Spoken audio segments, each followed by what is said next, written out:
Samir geceleri Həmidəni düşünər, Həmidə güləndə Samirin qəlbi dinkləşər.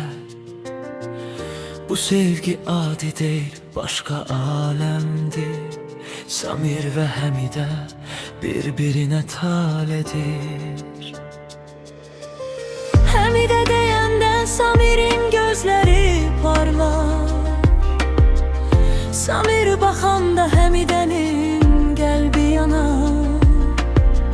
Bir ömür yetməz bu sevgini anlatmağa, Samir və Həmidə yazılıb bir həyata.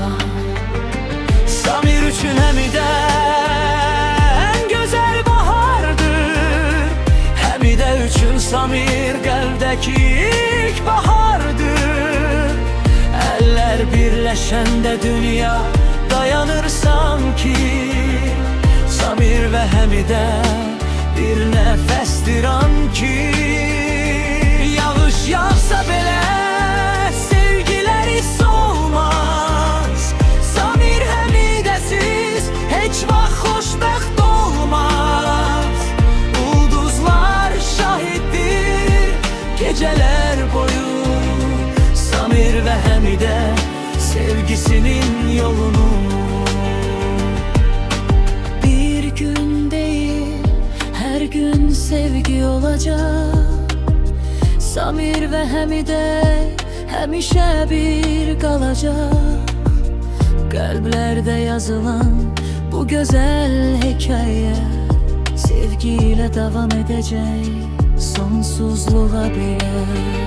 Samir üçün Həmidə ən gözəl bahardır, Həmidə üçün Samir qəlbdəki ilk bahardır. Əllər birləşəndə dünya dayanır sanki, Samir və Həmidə bir nəfəsdir anki.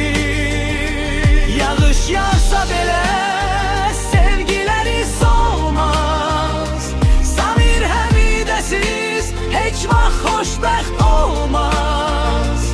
Ulduzlar şahiddir gecələr boyu, Samir və Həmidə sevgisinin yolunu.